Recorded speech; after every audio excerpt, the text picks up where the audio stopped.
Hello friends, आप सबका स्वागत है हमारे चैनल पर। आज इस वीडियो में हम लोग जो झारखंड एसआई के सेट्स को कंप्लीट कर रहे थे उसको हम लोग कंटिन्यू करने वाले हैं। ठीक है, हम लोगों ने पिछले वीडियो में 10 सेट तक का क्वेश्चन को देख चुके थे। आज हम लोग 11वें सेट में जो क्वेश्चन पूछा गया था उसको देखने जा रहे हैं। ठीक है, तो पहला क्वेश्चन देखते हैं बिना देरी के। झारखंड में जो बाबूलाल मरांडी थे, पहले मुख्यमंत्री बने हुए थे, तो क्वेश्चन कैसे पूछा गया था। बाबूलाल मरांडी ने किस अवधि से किस अवधि तक झारखंड के मुख्यमंत्री का कार्यभार संभाला था। तो झारखंड का जब निर्माण हुआ था, तो झारखंड के निर्माण 15 नवंबर 2000 को हुआ था, तो उस दिन से ये कार्यभार संभाले थे और ये 17 मार्च 2003 तक इनका कार्यकाल रहा था। ठीक है, तो इनका कार्यकाल क्या हो जाएगा, देखिए यहाँ ऑप्शन देखिए कितना करीब देता है। अगर आप लोग को कार्यकाल नहीं पता रहेगा तो थोड़ा सा उसमें दिक्कत होगा। देखिए 15 नवंबर 2000 से 17 मार्च 2003 तक।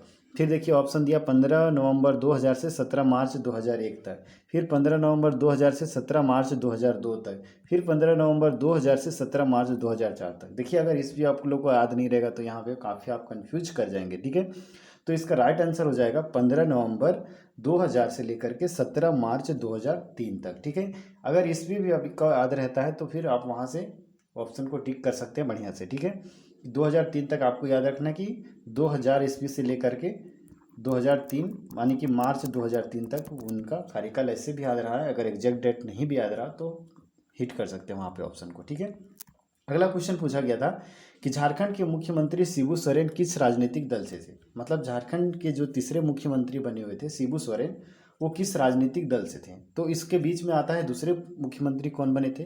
तो झारखंड के दूसरे मुख्यमंत्री बने थे अर्जुन मुंडा। ठीक है, और तीसरे मुख्यमंत्री बने थे शिबू सोरेन। तो शिबू सोरेन का पार्टी का नाम है झारखंड मुक्ति मोर्चा। ठीक है, उसके बाद अगला क्वेश्चन था, पूछा गया कि निम्नलिखित में से कौन झारखंड के एकमात्र आदिवासी गवर्नर है। तो झारखंड के एकमात्र आदिवासी गवर्नर जो इससे पहले थी मतलब द्रौपदी मुर्मू, वो अभी वर्तमान समय में रमेश बैस हैं। तो आप लोग एक काम कर सकते हैं कि रमेश बैस जो है वो कितने नंबर के राज्यपाल हैं, झारखंड के राज्यपाल है तो कितने नंबर के राज्यपाल हैं, ये आप लोग कमेंट करके अगर बताएं तो बहुत अच्छा रहेगा, है ना।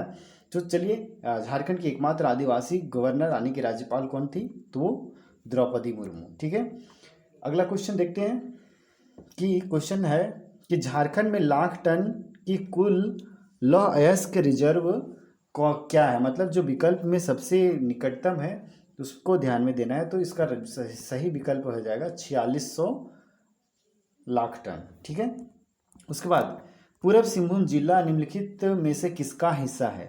जो पूर्वी सिंहभूम जिला है वो किस का एक हिस्सा है। तो छोटा नागपुर पठार का हिस्सा है, या फिर बिग पठार, नॉर्थ उत्तरी पठार, या फिर पूर्वी पठार। तो इसका राइट आंसर हो जाएगा छोटा नागपुर पठार का ये हिस्सा है। ठीक है, उसके बाद किस वर्ष गिरिडीह जिला का गठन किया गया था। गिरिडीह जिला का गठन किस वर्ष किया गया था।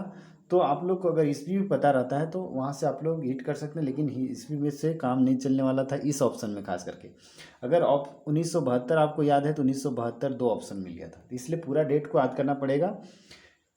गिरिडीह जिला का गठन कब हुआ था, 4 दिसंबर 1972 को। ठीक है, एक चीज़ और कमेंट करके बता सकते हैं यहाँ पे भी कि गिरिडीह जिला जो है वो किस जिले से अलग हो करके बना है। ठीक है, चलिए आगे बढ़ते हैं हम।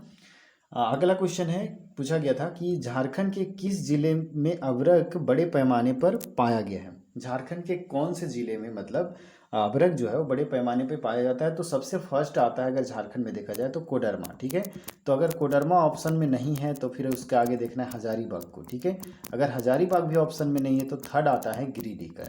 ठीक है, तो यहाँ पे देखिए ऑप्शन में कौन कौन सा दिख रहा है आप लोग को। हजारीबाग भी नहीं दिखा, कोडरमा भी नहीं दिखा, तो हम लोग को ऑप्शन जाना पड़ेगा गिरिडीह के साथ में। ठीक है, और अगर इस ऑप्शन 4 ऑप्शन में से अगर एक भी ऑप्शन हजारीबाग रह जाता तो हजारीबाग होता, और अगर गिरिडीह रह जाता, ये कोडरमा रह जाता, तो फिर फर्स्ट ऑप्शन हम लोग को चूज करना था कोडरमा को। ठीक है, चलिए अगला क्वेश्चन, योगिनी शक्तिपीठ किस गोड्डा जिले के गांव में स्थित है। मतलब योगिनी शक्तिपीठ जो मंदिर है वो गोड्डा जिले में है ये तो जानते हैं, लेकिन वो किस गांव में है, गोड्डा जिले के किस गांव में है, तो ये पूछा गया था। तो ये लखन पहाड़ी गांव है। ठीक है, लखन पहाड़ी नामक एक गांव है, तो वहाँ पे गोड्डा जिले में ये पाया जा मतलब मंदिर स्थित है। ठीक है, अगला क्वेश्चन, कि झारखंड राज्य को कितने ब्लॉकों में विभाजित किया गया है। झारखंड राज्य को कितने ब्लॉक में विभाजित किया गया है, तो 260 ब्लॉक में विभाजित किया गया। हालांकि अगर देखा जाए तो 263 है, ठीक है, बट 263 के आसपास से अगर हम लोग ऑप्शन मिलाते हैं तो ऑप्शन के करीब में 260 ही जा रहा है, तो इसलिए राइट आंसर हो जाएगा 260, ठीक है। अगला क्वेश्चन, झारखंड में कौन सा जिला जनजातीय आबादी का सबसे अधिक प्रतिशत है। मतलब प्रतिशत की दृष्टि से अगर देखा जाए तो झारखंड के कौन से जिला में जनजातीय आबादी का प्रतिशत सबसे ज़्यादा है। अगर जनसंख्या के मामले में देखा जाए कि किस जिले में सबसे ज़्यादा जनसंख्या है, तो उसका आ जाएगा रांची नंबर 1 पे, ठीक है। लेकिन अगर प्रतिशत के मामले में देखा जाए तो फिर वहाँ पे खूंटी सबसे ज़्यादा आ जाएगा, ठीक है, प्रतिशत के मामले में, है ना। अगला क्वेश्चन, निम्नलिखित बयानों पर विचार कीजिए, ठीक है, विचार करना है। अनुसूचित जाति झारखंड राज्य में अनुसूचित जनजातियों का सामाजिक आर्थिक विकास को बढ़ाता है। दूसरा ऑप्शन है कथन है, सभी शैक्षणिक विकास कार्यक्रम पूरी तरह से झारखंड राज्य सरकार द्वारा स्थापित किए गए हैं। उसके बाद तीसरा कथन है कि आश्रम विद्यालय का उद्देश्य गुरुकुल शैली की शिक्षा प्रदान करना है। तो इसका राइट आंसर हो जाएगा 1 और 3, ठीक है। इसका जो ये 2 नंबर ऑप्शन है, 2 नंबर कथन है, यानी कि जिसको बोल सकते हैं, वो गलत है, ठीक है, कि सभी शैक्षणिक विकास कार्यक्रम पूरी तरीके से झारखंड सरकार द्वारा स्थापित किए गए, नहीं, इसमें कुछ ना कुछ भागीदारी भारत सरकार की भी होती है, ठीक है। तो चलिए अगला क्वेश्चन क्या पूछा गया था जरा उसको देखते हैं, ठीक है। निम्नलिखित चित्रों में से कौन सी खतरनाक जानवरों की रस्म रिवाज को दर्शाया गया है। तो इसमें गंजू, ठीक है, इस गंजू जो है, गंजू में मतलब खतरनाक जानवरों की रस्म को दिखाया गया है, ठीक है। उसके बाद अगला क्वेश्चन है, देखिए अगला, पैतकर एक पेंटिंग है जिसके संदर्भ में बताया गया है कि यह जो एक लोक चित्रकला है। पैतकर जो है वो एक लोक चित्रकला है, हाँ ये बात सही है। यह भारत का सबसे पुराना आदिवासी चित्रकला है, ये भी सही मान सकते हैं, ठीक है। इसे स्क्रॉल पेंटिंग के रूप में जाना जाता है, ये भी सही है। यह गंदे कागज पर किया जाता है, ये भी सही है। मतलब इसका सारे ऑप्शन सही है, ठीक है, मतलब ऑल ऑफ दीज इसका सही होगा, ठीक है।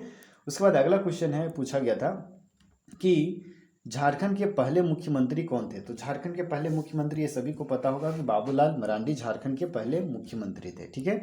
उसके बाद अगला क्वेश्चन था कि झारखंड का सबसे बड़ा घरेलू हवाई अड्डा किस शहर में स्थित है। तो ये रांची में है, रांची में हवाई अड्डा बिरसा मुंडा हवाई अड्डा, ठीक है, ये झारखंड का सबसे बड़ा हवाई अड्डा है, ठीक है।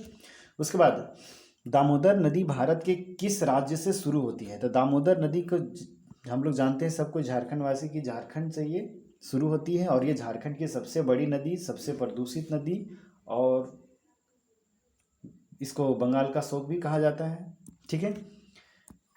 उसके बाद अगला क्वेश्चन कि उच्चतर रांची पठार की औसत समुद्र तल से ऊंचाई कितनी है। मतलब रांची का पठार जो है उसका समुद्र तल से ऊंचाई कितनी है। तो 2500 से लेके 3600 फीट तक इसका ऊंचाई है। कभी कभी ये मीटर में आता है तो मीटर को भी याद कर लीजिएगा, है ना। उसके बाद शिखर जी जो गिरिडीह झारखंड में स्थित है, किस धर्म का पवित्र स्थल है। शिखर जी मतलब संवेद शिखर जिसको बोलते हैं, है ना। तो ये मतलब कौन से धर्म का पवित्र स्थल है। इसे आप लोग जानते ही होंगे कि जैन धर्म का मक्का कहा जाता है इसे। तो ये किससे रिलेटेड हो सकता है, जैन धर्म से रिलेटेड है, ठीक है। अगला क्वेश्चन, सिंदरी झारखंड में किस वर्ष उर्वरक कारखाना की स्थापना की गई। मतलब जो सिंदरी का जो कारखाना है, उर्वरक कारखाना, उसको कब स्थापित किया गया था। तो 1951 में स्थापित किया गया था, ठीक है। अगला क्वेश्चन पूछा गया था कि चांडिल जल विद्युत ऊर्जा प्रोजेक्ट किस नदी पर बना है। चांडिल जो जल विद्युत परियोजना है वो किस नदी पर है। तो ये स्वर्ण रेखा नदी पर है, ठीक है। उसके बाद पारसनाथ पहाड़ किस पठार का हिस्सा है। पारसनाथ पहाड़ जो है वो किस पठार का हिस्सा है। तो गिरिडीह पठार का ये एक हिस्सा है, ठीक है। उसके बाद अगला क्वेश्चन, राजमहल ट्रैप का निर्माण किस काल में हुआ था। राजमहल जो ट्रैप है बना वो किस काल का मतलब बना हुआ है, ठीक है। तो जुरासिक एज का बना हुआ है, ठीक है, जुरासिक युग का बना हुआ है, ठीक है।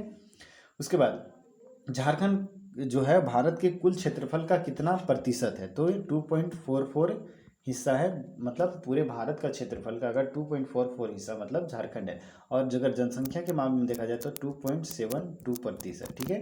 वो मतलब पूरे भारत की जनसंख्या से अगर कंपेयर किया जाए तो झारखंड की जो जनसंख्या है वो 2.72% है, ठीक है। अगला क्वेश्चन, हाँ, उत्तर से दक्षिण की ओर झारखंड का विस्तार क्या है? उत्तर से दक्षिण की ओर झारखंड का विस्तार जो है वो 380 किलोमीटर है, ठीक है। और अगर देखा जाए उत्तर से दक्षिण है ये, और अगर पूरब से पश्चिम बोला जाए तो 463 किलोमीटर, ठीक है। अगला क्वेश्चन, 2011 की जनगणना के अनुसार झारखंड के किस जिले में सबसे अधिक जनसंख्या घनत्व है, ठीक है। 2011 के जनगणना के अनुसार से अगर देखते हैं तो झारखंड का जो धनबाद जिला है वहाँ पे जनसंख्या घनत्व सबसे ज़्यादा है, ठीक है। सबसे ज़्यादा जनसंख्या घनत्व ये मतलब धनबाद जिले का। अगर एवरेज जनसंख्या घनत्व देखा जाए तो ये 414 है, ठीक है। इसको ध्यान में रखना है आप लोग को, ठीक है। उसके बाद झारखंड का पहला कॉपर गलाने का केंद्र कहाँ बनाया गया था, ठीक है। झारखंड में जो कॉपर गलाने का पहला केंद्र बनाया गया था तो वो कहाँ बनाया गया था, कहाँ पे, तो ये घाटशिला में बनाया गया था, ठीक है। घाटशिला, ठीक है, सिंहभूम एरिया है ना। उसके बाद झारखंड की कौन सी जनजाति बसी हुई कृषि करती है? झारखंड की कौन सी जनजाति है जो एक जगह बस करके कृषि करता है? तो वो मुंडा जनजाति होता है, ठीक है। उसके बाद बिरसा मुंडा क्रांति का दूसरा नाम क्या था? तो उलगुलान आंदोलन, ये तो सब कोई जानते हैं, ठीक है। उलगुल लिख दिया, उलगुलान भी लिखते हैं, कोई दिक्कत नहीं है उसे, है ना। उलगुलान हिंदी में थोड़ा सा मिस्टेक होता है, देखिए यहीं पे इंग्लिश में लिखा जो है उलगुलान पूरा लिखा हुआ है ना। उलगुलान मूवमेंट, तो इसको उलगुलान बोलते हैं, ये सब कुछ जानते हैं हम लोग, है ना। उसके बाद 29 नंबर क्वेश्चन है। 29 नंबर क्वेश्चन है कि किसके कल्याण के लिए झारखंड में के मुख्यमंत्री द्वारा बाल गरीब समृद्धि योजना की घोषणा की गई? तो किन लोगों की घोषणा, मतलब कल्याण के लिए? तो माताएं एवं नवजात शिशु दोनों के लिए मतलब ये घोषणा किया गया था। मतलब केवल माता या केवल नवजात शिशु या फिर बोथ, माताएं एवं नवजात शिशु दोनों के लिए। तो ये जो बाल गरीबी समृद्धि योजना जो चलाया गया था वो माताएं एवं नवजात शिशु दोनों को, उन लोग को स्वास्थ्य वगैरह में सुधार के लिए चलाया गया था, ठीक है। ताकि वो कोई भी मतलब वो कुपोषण वगैरह का शिकार ना हो, है ना। उसके बाद झारखंड धाम राज्य के किस जिले में है? तो झारखंड धाम जो है वो राज्य के गिरिडीह जिले में है, ठीक है। झारखंड धाम राज्य के गिरिडीह जिले में है, ठीक है। तो चलिए, आशा करते हैं आप लोग को ये सेट काफ़ी हेल्पफुल हुआ होगा। थोड़ा सा भी हेल्प हुआ तो ज़रूर वीडियो को लाइक कर देना है आप लोग को, ठीक है। और अब आप लोगों को कंटिन्यू बहुत सारे वीडियो हम आप लोग को देने वाले हैं, ठीक है।